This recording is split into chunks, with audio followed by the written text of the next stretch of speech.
Good morning, good afternoon, good evening. This is Alan Burgos from the hashtag Walk with Land channel. Welcome and welcome back to our channel. All right, so let us just honor our subscribers. They are now 5,447 subscribers. Thank you so much. And to all our viewers, no, they are now 500,000, no, more or less 500,000 viewers, no, for the last 3 years. Thank you so much. Ngayon, ang pag-usapan po natin ngayon ay very controversial, no? Kasi namamayagpag itong vlogger na ito, no? Babae po ito, no? Naka-base po ito sa Amerika. Yan. Okay? Ang pangalan niyo po ay Maharlika. Yan, si Maharlika, no? Pero ang ano po natin ngayon ay um, Maharlika, di dapat tangkilikin. Yan. Okay? Bakit po? Bakit ko nga po nasabi na hindi dapat tangkilikin si Maharlika? Unang-una, balimbing po, no? Balimbing. Na ano po 'yan, no? Isa po sa mga nag-interview kay BBM nung nakaraang eleksyon, no, kampanya. Okay? Siya po ay isa sa mga pinagbigyan ni BBM kahit naman hindi po talaga ano sa kanyang kalooban, suportahan si BBM. Okay? Ay nabigyan po siya ng pagkakataon para ma-interview siya. Pero all of a sudden, bigla po siyang tumalikod, no, sa kanyang mga pananalita. Okay? Tapos ano po ba 'yun, no? Umattend po 'yan sa victory party, no, ng BBM Sara Tandem sa Malacanang. Okay? Pulang-pula po ang kasuotan niyan. Okay? Biglang ngayon ay nag-iba na ng kulay. Yan si Maharlika, no? Kung mapapanood niyo po 'yan ay talagang very negative ang kanyang um, platform. Okay, nagmumura po yan. Talagang ini-invite niya po ang negativity, no, sa kanyang katawan at saka yung mga pangalan, mga ahas, tambalolos, na ganyang mga salita ay lumalabas sa kanyang mga bibig, no? Pangatlo ay nakabase po ito sa Amerika, no? Nakabase po ito sa Amerika at hindi po considered na talagang local na local, no? Nakakapagsalita ng Tagalog ng Filipino, pero ibig ko sabihin po ay paano niya nalalaman itong mga to, no? May mga inside sources siguro itong mga to, no?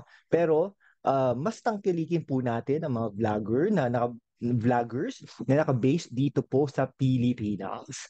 Okay, pang-apat, no? Gumagamit pa po siya ng magic wand, no? Tapos minsan nang kukulam-kulam pa, no? So pangit pong pangitain ito. Tsaka nagmumura nga po ito, no? Yan. Yung panghuli po, panglima, pang-apat or panglima, ay ano po ito si Maharlika ay talagang napatunayan natin na may fake news, no? Na nag-aano to ng mga fake news. No? Siguro may mga sources siya, no? Pero minsan tama, minsan mali. Pero yung recently, no? Recently biglang ano po no, biglang sinabi niya po sa kanyang programa naka live support na inatake at naka live support na si Secretary Boying Remulla ng Department of Justice, no? Siguro 'di ba biglang nanahimik kasi si Boying Remulla for couple of days, no? So, majority ng kanyang viewers ay naniwala sa kanya.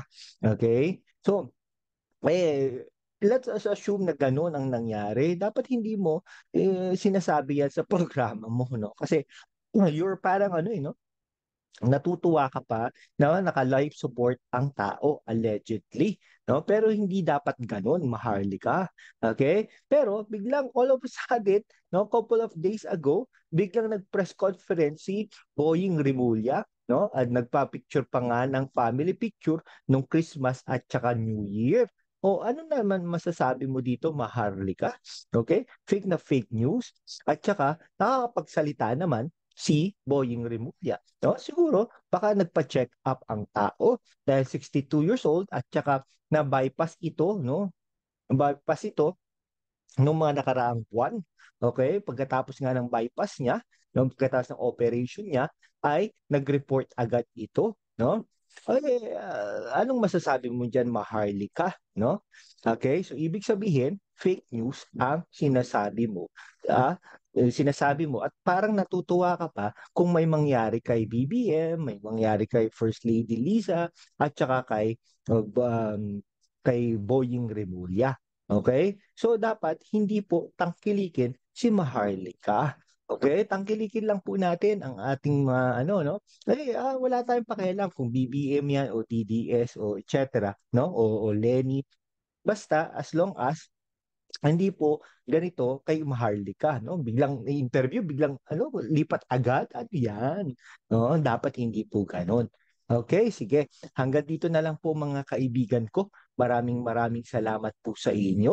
Okay? So, kung hindi ka pa nakapag-subscribe kaibigan, mag-subscribe ka naman para naman ma-maintain and ma-solidify natin ang ating mga adhikain. Okay? And syempre, ma-maintain and sustain natin itong channel ito. Maraming, maraming salamat po sa inyo. Mabuhay po kayo. Maharlika. God bless. Maharlika.